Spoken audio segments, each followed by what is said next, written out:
semua anak Tuhan yang terkasih, mari kita beribadah dengan sukacita. Sambut hari ini dengan antusias. Sebelum kita beribadah, mari kita berdoa terlebih dahulu untuk persembahan dan ibadah kita. Silakan. Mari kita mulai berdoa. Terima kasih ya Tuhan, Kau kumpulkan kami pada siang hari ini ya Bapak untuk dapat beribadah bersama-sama walaupun masih dalam sphere online ya Bapak. Kami percaya Tuhan, Kau tetap hadir di antara kami ya Bapak saat ini ya Bapak. Saat ini ya Bapak kami berdoa ya Bapak untuk membawa persembahan kami ya Bapak. Kiranya Bapak Kau berkati persembahan yang akan diberikan kepada kami ya Bapak. Biarlah ya Bapak Kau berkati orang-orang yang tangan-tangan yang memberi ya Bapak. Biarlah Bapak persembahan ini dapat dipergunakan untuk memperluas kerajaan-Mu ya Bapak. Berkati mereka ya Bapak, kami percaya Tuhan Kau akan memberkati hidup mereka ya Bapak. Sebentar lagi kami juga akan memulai kebaktian ini ya Bapak. Kiranya Engkau yang pimpin ya Bapak pujian penyembahan kami ya Bapak, sehingga apa yang kami nyanyikan, apa yang kami pujikan ya Bapak, sungguh ya Bapak dapat membawa hadirat-Mu turun di antara kami ya Bapak. Kami serahkan ya Bapak pujian penyembahan ini ya Bapak, sepanjang ibadah siang hari ini kepada Engkau saja ya Bapak. Engkau yang beracara ya Bapak. Terima kasih ya Tuhan, kami serahkan semuanya ini hanya di dalam nama Tuhan Yesus Kristus. Amin. Biarlah nuansa Natal di bulan ini tetap membawa damai sejahtera di hati kita semua. Apapun persoalanmu, apapun pergumulanmu, lihatlah kepada damai sejahtera Tuhan yang sudah diberikan dalam hati kita melalui Kristus Yesus. Mari kita pujikan Tuhan dengan semangat, damai di bumi dan di surga.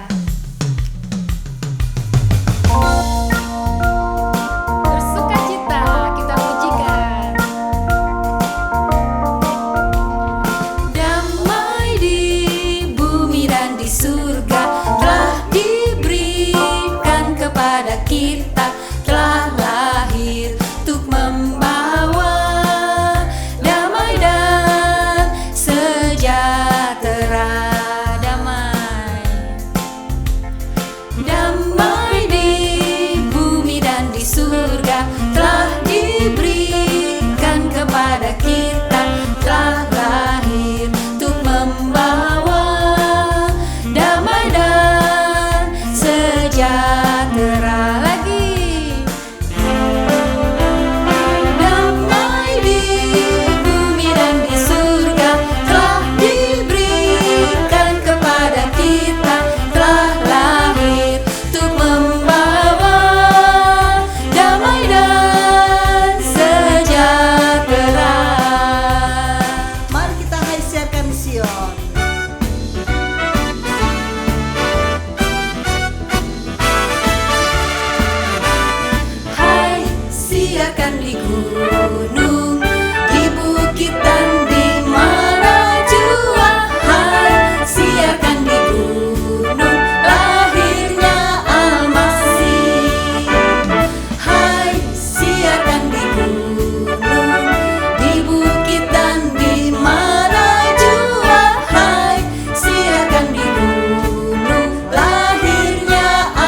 Gembala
Natal adalah mengenai Yesus di hati kita.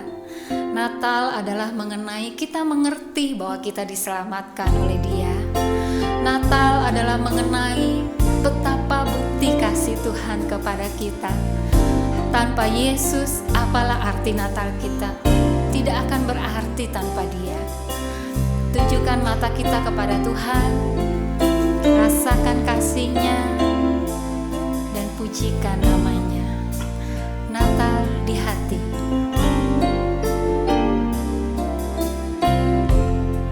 Seperti palungan.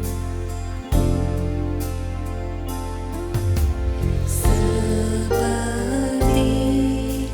palungan, layakkanlah hatiku menyambutmu Tuhan. Seperti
gak mau hidup kami keluar dari kasih-Mu Bapa. Kami gak mau hidup kami disia-siakan oleh kesenangan dunia yang hanya sesaat. Kami gak mau meninggalkan Engkau hanya untuk pilihan-pilihan lain yang menyenangkan di dunia ini Tuhan. Kalau kami mulai menjauh daripada Tuhan, biar saat ini hati kami berbalik kepada Tuhan. Anak-anak Tuhan yang menjauh daripada Tuhan, saat ini kami berdoa biar hatinya berbalik kepada Tuhan. Kasih-Mu cukup bagi kami Tuhan. Kasih-Mu telah menyelamatkan kami, menempatkan kami di posisi yang benar, dan memberikan kami kebahagiaan sejati. Biar Natal bulan ini Tuhan, Natal tahun ini membawa damai sejahtera kepada anak-anak-Mu. Di tengah situasi yang sulit, di tengah situasi yang penuh dengan perjuangan, tapi biar kasih Tuhan, damai sejahtera Tuhan tidak meninggalkan anak-anak-Mu, tidak hilang daripada anak-anak-Mu. Kami berdoa gereja-gereja-Mu Tuhan merayakan Natal dengan penuh sukacita, mencurahkan berkat-Mu Tuhan atas gereja-gereja-Mu, dan gereja-gereja-Mu menyalurkannya kepada yang lain ya Tuhan, kepada sesama kami. Biar bulan ini berita firman Tuhan kuat diberitakan ke seluruh dunia. Biar bulan Natal ini Tuhan, firman Tuhan dielu-elukan, disiarkan, diberitakan di gunung, di bukit, dimanapun juga, tentang kelahiran Yesus, tentang kedatangan Tuhan ke dunia untuk tujuan mulia menyelamatkan manusia, dan Tuhan telah melakukannya. Terima kasih Bapa, terima kasih. Hati kami penuh dengan Yesus, biar pikiran kami penuh dengan Yesus, dan biar hidup kami penuh dengan Yesus. Biar firman-Mu kali ini meneguhkan hati setiap kami umat-Mu untuk hidup dalam kebenaran Tuhan, hidup dalam rencana Bapa, hidup menurut jalan-jalannya Tuhan. Kami mau tinggalkan dosa, kami mau tinggalkan kesenangan dunia, kami mau tinggalkan hal-hal yang tidak berkenan di hadapan Tuhan. Kami mau tertuju kepada-Mu, kembali kepada Bapa. Di dalam nama Yesus kami sambut firman Tuhan. Urapi hamba-Mu yang menyampaikan firman, urapi anak-anak-Mu yang mendengarkan firman. Di dalam nama Yesus kami berdoa, haleluya, amin. God bless you.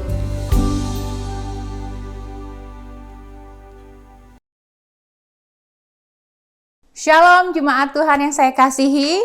Apa kabarnya hari ini? Saya percaya semua pasti dalam keadaan yang sangat luar biasa, sehat dan bergairah di dalam Tuhan, dan terus menanti-nantikan Tuhan. Nah, sore hari ini sebelum kita memulai sharing firman Tuhan, mari saya ajak semua kita yang ada di rumah, yang hari ini mendengarkan firman Tuhan ini, mari kita sama-sama satukan hati. Kita mau berdoa untuk firman Tuhan pada sore hari ini. Tuhan Yesus, kami bersyukur untuk setiap kesempatan yang ada, yang Kau berikan dalam hidup kami Tuhan. Alangkah luar biasa ya Bapa kepercayaan-Mu atas hidup kami Tuhan, sehingga kami dapat day by day terus Tuhan untuk mempelajari, mendekat kepada-Mu dan bertumbuh di dalam-Mu Tuhan. Terima kasih. Sore hari ini kami mempersiapkan hati kami. Tuhan, Engkau sendiri yang tilik Tuhan, biar hidup kami ini benar-benar berkenan di mata-Mu, benar-benar berkenan di hadapan-Mu, dan ajar kami untuk mendengarkan firman Tuhan dengan baik, dengan tenang Tuhan, dan fokus on your word Tuhan. Terima kasih Yesus, kami bersyukur Engkau rapi hamba-Mu yang tidak sempurna ini Tuhan. Biar Roh Kudus take over this place, Engkau sendiri yang berbicara, dan biar setiap jemaat-jemaat yang mendengarkan, biar mereka juga dapat menyerap dengan baik Tuhan. Terima kasih Yesus, berbicaralah, kami siap mendengarkan dalam nama Tuhan Yesus. Semua berkata amin. Shalom saudara-saudara yang dikasihi Tuhan, terima kasih sudah diberi kesempatan untuk berbicara pada sore hari ini, untuk men-sharingkan firman Tuhan. Nah, karena kita sudah mendekati Natal ya, beberapa minggu lagi kita akan merayakan Natal, dan minggu depan kita juga akan merayakan Natal bersama-sama di gereja kita, dan sangat excited ya, terutama kita udah lama nggak bersua satu sama lain. It's such a blessing kita dapat bersama-sama merayakan Natal. Nah, sharing firman Tuhan hari ini saya akan membawakan sebuah pasal yang mungkin kita udah di luar kepala tentang pribadi-pribadi ini gitu. Kita akan buka di Matius 2 ayat 1 sampai 12. Nah, judul hari ini khotbah saya yaitu hadiah terindah. Nah, berbicara hadiah, semua orang mungkin sudah sibuk mempersiapkan hadiah untuk family, untuk close friends, sudah mempersiapkan Natal, sudah memikirkan hal-hal yang indah untuk di-sharingkan kepada teman-teman atau komunitas yang ada hari-hari ini. Nah, sebelum itu mari kita membaca, kita buka Matius 2 ayat 1 sampai 12. Saya bacakan ya. Judulnya Orang-orang Majus dari Timur. Ayat 1 berkata, sesudah Yesus dilahirkan di Bethlehem di tanah Yudea pada zaman Raja Herodes, datanglah orang-orang Majus dari timur ke Yerusalem dan bertanya-tanya, di manakah dia raja orang Yahudi yang baru dilahirkan itu? Kami telah melihat bintangnya di timur dan kami datang untuk menyembah dia. Ketika Raja Herodes mendengar hal itu, terkejutlah ia beserta seluruh Yerusalem. Maka dikumpulkannya semua imam, kepala dan ahli Taurat bangsa Yahudi. Lalu dimintanya keterangan dari mereka, di mana Mesias akan dilahirkan. Mereka berkata kepadanya, di Bethlehem di tanah Yudea. Karena demikianlah ada tertulis dalam kitab Nabi. Dan engkau, Bethlehem tanah Yehuda, engkau sekali-sekali bukanlah yang terkecil di antara mereka yang memerintah Yehuda. Karena daripadamulah akan bangkit seorang pemimpin yang akan mengembalakan umatku Israel. Lalu dengan diam-diam Herodes memanggil orang-orang Majus itu dan dengan teliti bertanya kepada mereka, bila mana bintang itu nampak? Kemudian ia menyuruh mereka ke Bethlehem, katanya, pergi dan selidikilah dengan seksama hal-hal mengenai anak itu. Dan segera sesudah kamu menemukan dia, kabarkanlah kepadaku supaya aku pun datang menyembah dia. Setelah mendengar kata raja itu, berangkatlah mereka. Dan lihatlah bintang yang mereka lihat di timur itu mendahului mereka hingga tiba dan berhenti di atas tempat di mana anak itu berada. Ketika mereka melihat bintang itu, sangat bersukacitalah mereka. Maka masuk mereka ke dalam rumah itu dan melihat anak itu bersama Maria ibunya, lalu sujud menyembah dia. Mereka pun membuka tempat harta bendanya dan mempersembahkan persembahan kepadanya, yaitu emas, kemenyan, dan mur. Dan karena diperingatkan dalam mimpi supaya jangan kembali kepada Herodes, maka pulanglah mereka ke negerinya melalui jalan lain. Saudara, ketika saya merenungkan apa sih firman Tuhan yang mesti saya sharingkan pada sore hari ini, Tuhan Roh Kudus memberikan saya perikop ini, orang-orang Majus. Kelihatannya sangat luar biasa, sangat luar biasa perjalanan hidup ketiga orang Majus. Dikatakan 3 ya, mungkin karena dari hadiahnya ada 3, tapi nggak ada yang bisa membuktikan itu 3 orang atau 3 pribadi. Nah, maka saya hari ini berbicara mengenai orang-orang Majus, saudara. Orang-orang Majus ini dikatakan sebagai orang-orang yang bukan Yahudi, tapi mereka melakukan perjalanan menurut tuntunan ilahi, tuntunan Tuhan, yaitu melalui bintang-bintang yang dipakai. Nah, sebelum kita lebih lagi berbicara mengenai hadiah terindah, mari kita membuka perikop ini dan kita belajar. Saya ingin saudara semua, termasuk saya juga, what is the best thing from this kind of people? Dikatakan mereka ini wise men, dalam bahasa Inggrisnya wise men, dalam bahasa Indonesianya orang-orang Majus, ada magos. Nah, kita mau belajar satu. Orang-orang Majus ini adalah orang-orang yang pintar dan bijaksana. Jadi mereka dikatakan sebagai seorang filsuf atau ahli filsafat atau perbintangan. Yang kalau kita pikir zaman sekarang, kok ada ahli perbintangan yang dipakai Tuhan ya? Jangan salah saudara. Back then, ya kan, mereka ini adalah orang-orang yang meneliti. Bisa dikatakan sebagai orang-orang yang terjun sebagai arkeolog, sebagai seseorang yang meneliti gitu, benar-benar dikasih tingkat intelektual yang sangat luar biasa. Nah, pada masa itu mereka ini adalah orang-orang yang punya pengaruh yang luar biasa. Dalam arti apa? Mereka ini diminta oleh para raja advisors-nya mengenai apapun itu, bahkan untuk berperang pun orang-orang Majus inilah yang dimintakan advisors-nya untuk bagaimana berperang dengan baik, karena mereka menggali banyak intelektual. Tapi saudara, ini yang sangat luar biasa. Ketika Tuhan menunjukkan ini kepada saya, wow, it's such amazing to find out gitu loh. Bahwa ternyata orang-orang pintar, orang-orang yang berkedudukan tinggi rela untuk berjalan ribuan kilometer untuk mencari Sang Juru Selamat, untuk memberikan hadiah yang terbaik untuk Sang Juru Selamat.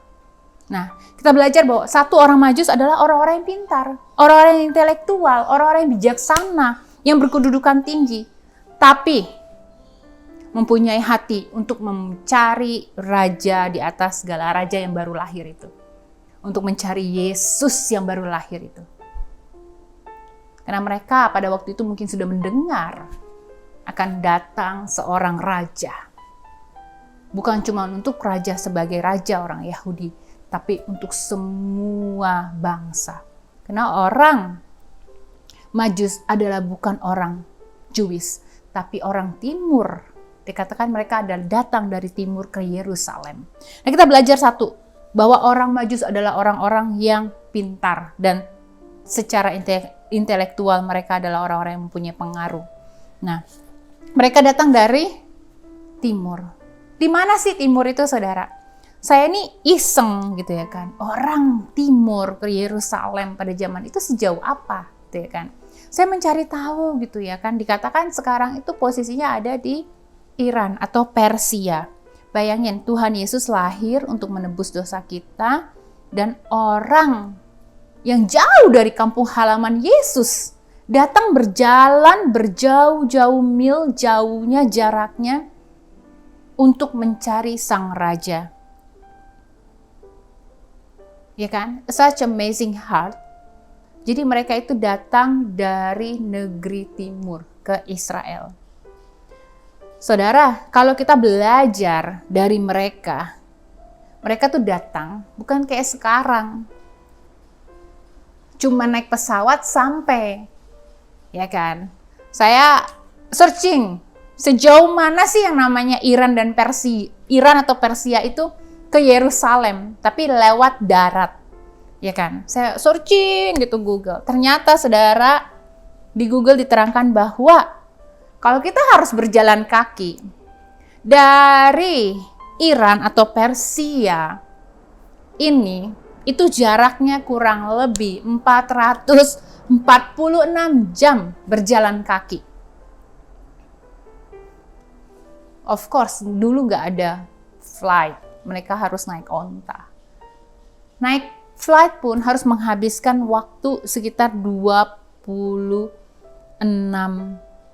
jam. Itu udah bolak-balik Indonesia, Sydney Indonesia berapa kali saudara? 26 jam.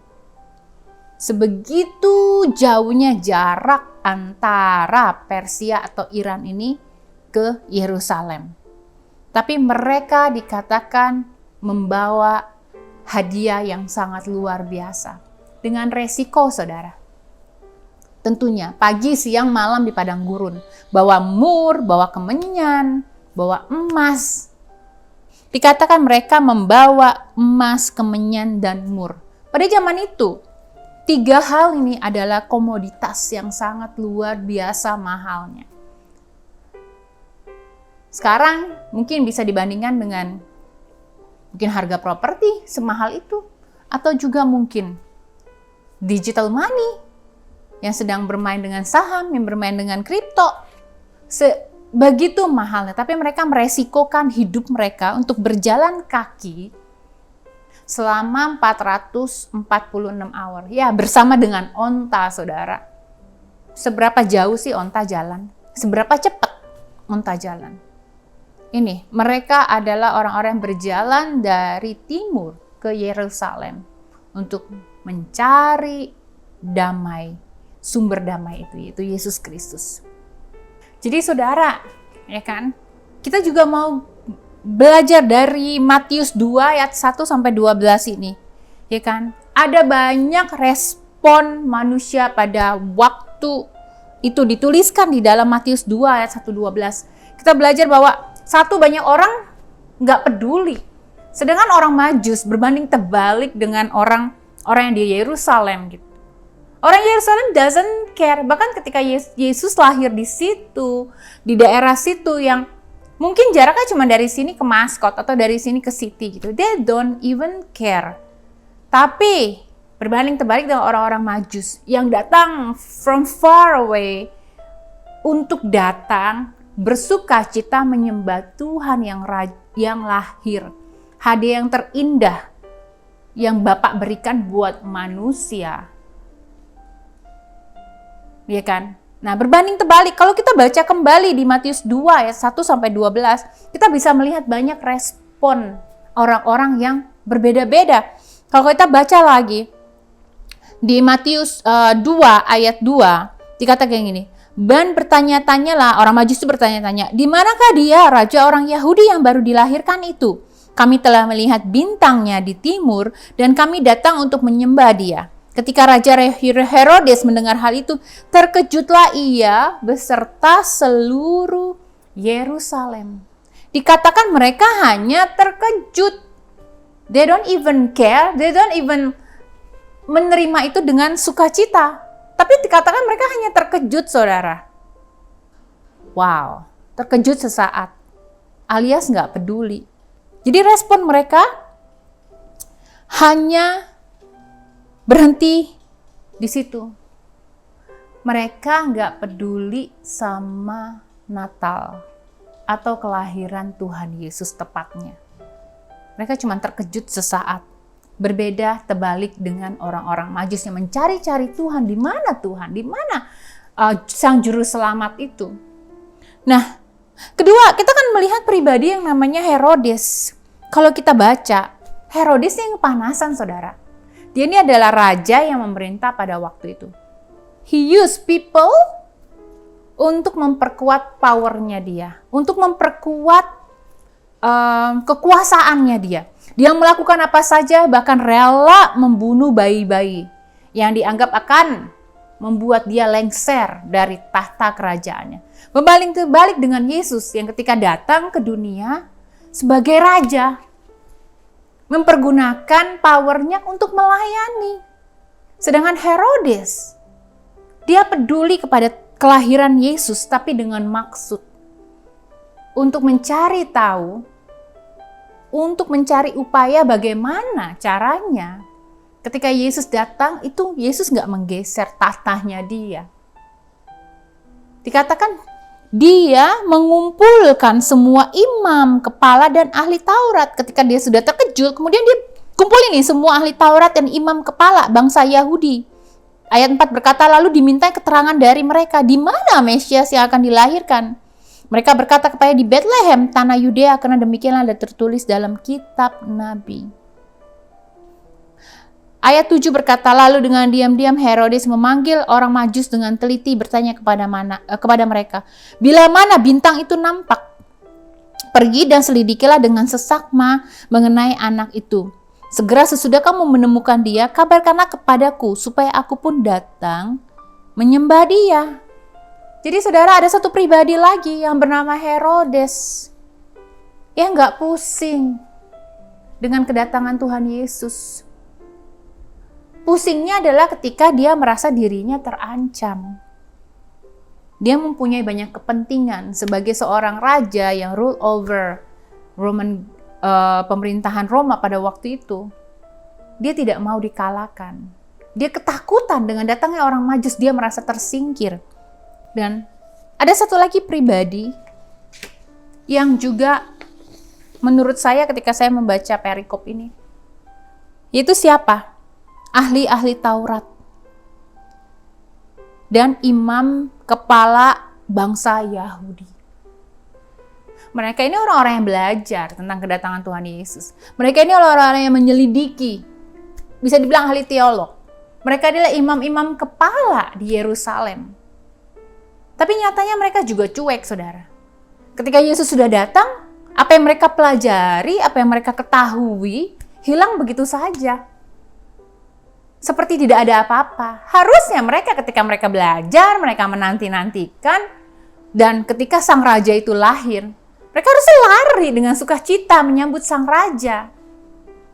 Tapi sangat disayangkan, mereka juga termasuk pribadi-pribadi yang cuma bisa belajar, tapi tidak mempunyai hati untuk mencari, untuk bersuka cita dengan kelahiran Tuhan Yesus.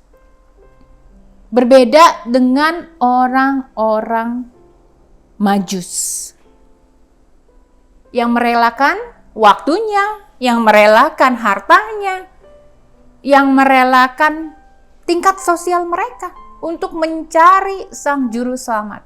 Karena mereka menyadari bahwa inilah hadiah terindah yang Bapak persembahkan, yang mereka sudah dengar-dengar dengungnya sudah dari lama. Ketika hari itu datang, mereka merespon dengan baik. Mereka langsung mempersiapkan untanya mereka mempersiapkan hadiah-hadiah yang terbaik. Mereka berjalan menempuh resiko, menempuh setiap perjalanan itu dengan hati yang teguh. Karena kerinduan mereka untuk mencari dan menyembah Sang Juru Selamat. Dikatakan ketika mereka datang sampai ke dalam rumah itu, mereka sujud menyembah Dia. Gak cuman hatinya atau sikapnya atau action yang berbicara, tapi hatinya juga berbicara, saudara. Bersukacitalah mereka. Dikatakan ketika mereka melihat bintang itu, mereka bersuka cita. Saudara, hari ini saya men-sharingkan firman ini mengenai orang Majus. Mari kita belajar dari pribadi-pribadi orang Majus. Mungkin hari ini kita mempunyai kedudukan sebagai direktur such a really big company, atau sebagai pelajar yang mempunyai pengetahuan yang sangat luar biasa. Mungkin S-nya udah S3, udah profesor, udah dapat cum laude. Atau kita sebagai seorang pelayan Tuhan, ahli-ahli Taurat, imam kepala, mungkin juga kita sebagai hamba Tuhan yang melayani jemaat, atau kita sebagai seorang ibu rumah tangga. Apalagi kita yang sebagai ibu rumah tangga atau yang kita anggap diri kita biasa-biasa saja. Apakah kita mencari Tuhan, mencari hadiah terindah itu di dalam hidup kita dengan seksama? Dengan meluangkan waktu kita memberikan yang terbaik. Saudara, hari ini mari melalui Matius 2 ayat 1-12. Ada banyak hal yang bisa kita pelajari. Bahwasanya Dia datang ke dunia sebagai bayi. Itu adalah hadiah terindah buat hidupmu dan buat hidupku. Yang gak ada gantinya. Tuhan care about your life and my life. Sehingga Dia memikirkan bagaimana nih agar kita nih gak diselamatkan dengan mengirimkan anaknya, yaitu Yesus Kristus. Dan itu adalah hadiah terindah di dalam hidup kita, saudara. Take your time untuk reflect. Apa yang orang-orang Majus lakukan untuk menyambut Sang Raja? 3 hadiah yang mereka berikan berbicara banyak hal. Emas menggambarkan seorang raja, pemberian untuk seorang raja. Kemenyan menggambarkan pemberian untuk seorang imam. Dan mur adalah pemberian untuk mengurapi orang-orang yang akan meninggal. Mari kita refleks di Natal tahun ini. Bentar lagi kita akan memasuki Natal dan kemudian kita akan memasuki tahun baru. Banyak resolusi yang akan kita buat. Tapi pikirkan kembali. Ketika Bapa kita memberikan hadiah terindah di dalam hidup kita, apa yang kau akan berikan sebagai hadiah buat Tuhan Yesus yang sebentar lagi akan berulang tahun? Apa yang mau kau persiapkan untuk Dia sebagai persembahan yang terbaik? Ketika Tuhan sudah memberikan hadiah terindah dalam hidupmu, mari kita belajar juga untuk memberikan hadiah terindah yang ada pada kita buat Tuhan Yesus. Jangan jadi sibuk, saudara. Saya banyak melihat di sosial media, terenyuh hati saya ketika digambarkan karikatur menggambarkan orang sedang menyembah Tuhan Yesus, sedang masuk di dalam gereja. Mereka berkata ada hadirat Tuhan di dalam situ. Tapi nyatanya, realitasnya Tuhan Yesus nggak ada di situ. Tuhan Yesus digambarkan ada di luar gereja tersebut. Ketika saya melihat itu, saya merefleks diri saya sendiri. Apakah selama ini saya cuma berkata, I can feel your presence, tapi nyatanya Tuhan nggak di situ. Cuma saya doang yang feel Tapi ternyata Tuhan di luar. Apakah kita hari-hari ini sibuk, saudara, mempersiapkan Natal, mempersiapkan hadiah, mempersiapkan apapun itu, tapi kita nggak mereflek kembali. Apakah Tuhan ada di sana? Apakah Tuhan ada di hatiku? Apakah Tuhan ada benar-benar mengubah hidupku? Apakah Tuhan benar-benar aku jadikan yang number one di dalam hidup aku? Ingat, Dia adalah hadiah terindah di dalam hidupmu dan hidupku. Mari kita juga mempersiapkan tahun ini, akhir tahun ini dengan baik. Memberikan hadiah terindah buat Dia seperti orang Majus yang memberikan prepare everything, menyambut, menyembah, bersuka cita, menyambut kelahiran Sang Juru Selamat. Mari kita juga belajar untuk gak jadi seperti orang-orang Yerusalem kebanyakan pada waktu itu. Natal lagi, don't care. Bukan kayak gitu? Banyak orang yang, Natal lagi. Tiap tahun juga Natal. Tiap tahun juga Christmas. Nggak peduli lagi dengan Natal. Dengan makna sesungguhnya Natal itu sendiri. Atau seperti Raja Herodes. Kita lebih mementingkan, mungkin kita pengusaha, kita mementingkan, I will make these things untuk dijual pada hari Natal. Ya kan? Untuk Natal dipakai sebagai sesuatu yang mendatangkan keuntungan bagi diri sendiri, tanpa peduli makna Natal itu sendiri. Raja Herodes ketakutan ketika kelahiran Tuhan Yesus. Dia mencari tahu segala sesuatu, tapi karena dia insecure. Mari saudara, dan kita belajar juga dari ahli Taurat. Mereka juga sama.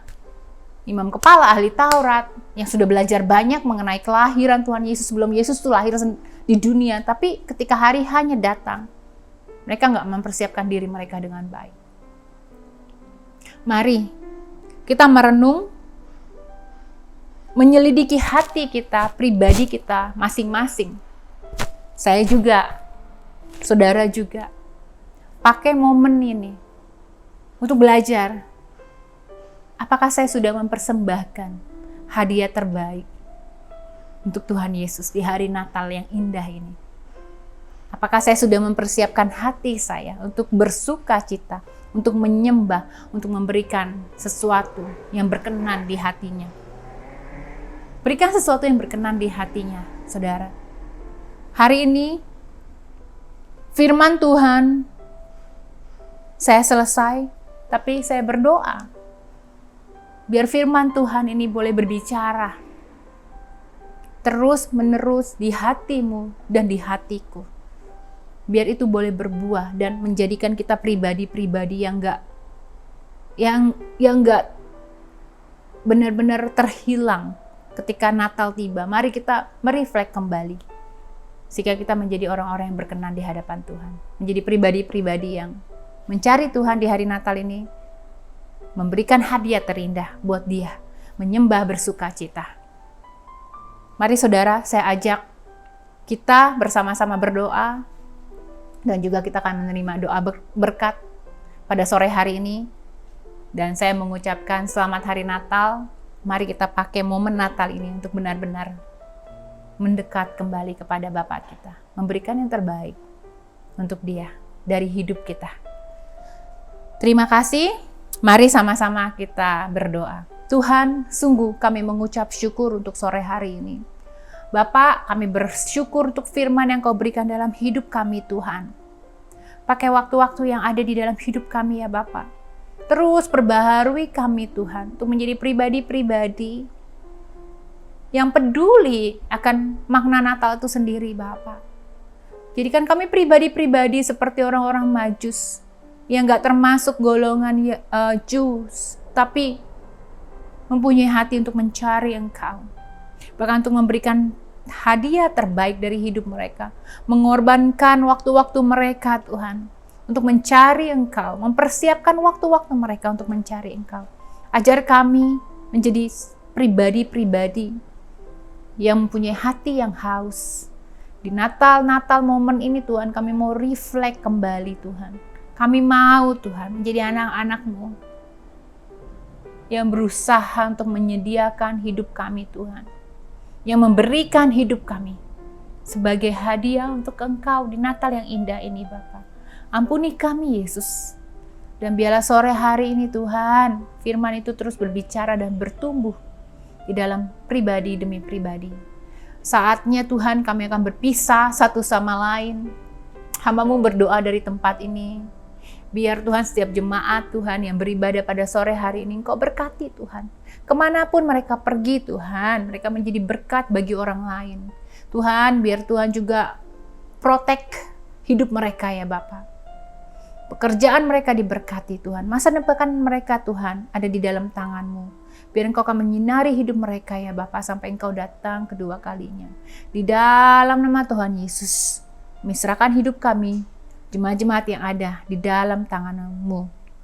Pulanglah dengan membawa damai sejahtera yang datangnya daripada Bapa Tuhan Yesus kita.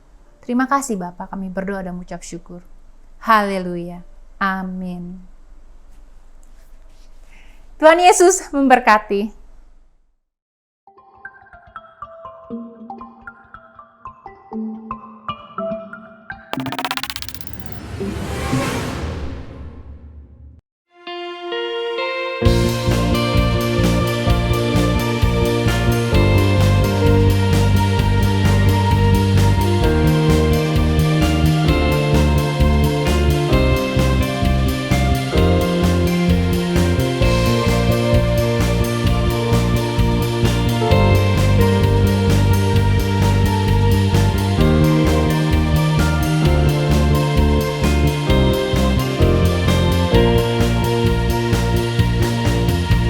Kehendak-Mu terjadilah di dalam hidupku. Ku tanya Engkau, apa yang Kau rindu? Tuntunan-Mu membuatku selalu merasa aman. Katakan sekarang Engkau mengasihiku. Pernah datang kepadamu saat hati terluka, karena ku tahu Engkau penyembuhku. Cinta-Mu yang ajaib itu akan mengubahkanku. Biarkan aku melupakan segala masa laluku. Hati yang baru untukku saat ini, membuat hidupku merasa damai. Cinta yang penuh membuatku berharga. Ku tak melihat lagi segala kelemahanku. Datang kepadamu saat hati terluka, karena ku tahu Engkau penyembuhku. Cinta-Mu yang ajaib itu akan mengubahkanku. Biarkan aku melupakan segala masa laluku.